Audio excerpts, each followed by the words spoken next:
Taste the Daily. எல்லை தாண்டி மீன் பிடித்ததாக ராமநாதபுரம் மாவட்டம் மண்டபம் மீனவர்கள் 8 பேரை 2 விசைப்படகுகளுடன் இலங்கை கடற்படை கைது செய்த சம்பவம் அதிர்ச்சியை ஏற்படுத்தியுள்ளது. நெடுந்தீவு கடற்பரப்பில் மீன்பிடித்துக் கொண்டிருந்த 8 மீனவர்களையும் இலங்கை கடற்படை கைது செய்து காங்கேசன்துறை கடற்படை முகாமிற்கு அழைத்துச் சென்றுள்ளனர். மைனாரிட்டி பாஜக அரசும் அவர்களுக்கு அழுத்தம் கொடுக்காமல் மறைமுக உறவுடன் இருக்கும் மக்கள் விரோத திமுக அரசும் மீனவர்கள் பிரச்சனையை தீர்க்காமல் வேடிக்கை பார்ப்பதால் இலங்கை கடற்படையின் அட்டூழியம் நாளுக்கு நாள் அதிகரித்து வருவதாக மீனவர்கள் குற்றம் சாட்டுகின்றனர். டெண்டர் விடுவதில் தமக்கே அதிகமாக ஒதுக்க கோரி திமுக ஒன்றிய செயலாளரும் ஒன்றிய குழு தலைவரின் கணவரும் பேசும் ஆடியோ வெளியாகி திமுகவினரின் அராஜகத்தை வெட்ட வெளிச்சமாக்கியுள்ளது.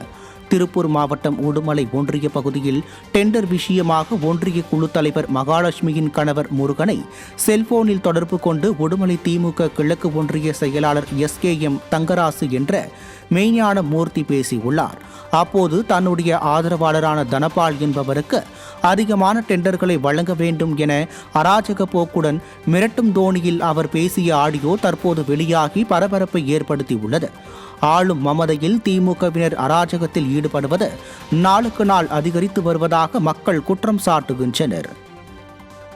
என்னென்ன அந்த லிஸ்ட்ல கொடுத்தோம் அந்த வேலையை அவங்களுக்கு கொடுக்கணும். நீங்க என்ன வேணுமோ வாங்கிக்கங்க, நாங்க சொல்ற அளவுக்கு தான் வேலை செய்யணும். இப்ப நம்ம அந்த மாத்தி யாருக்காவது கொடுத்தோன்னு தெரிஞ்சது எனக்கு சரியான கெட்ட கோபம் வந்து உங்க மேல இருந்த மரியாதை இன்னைக்கோட முடிச்சிருவேன்.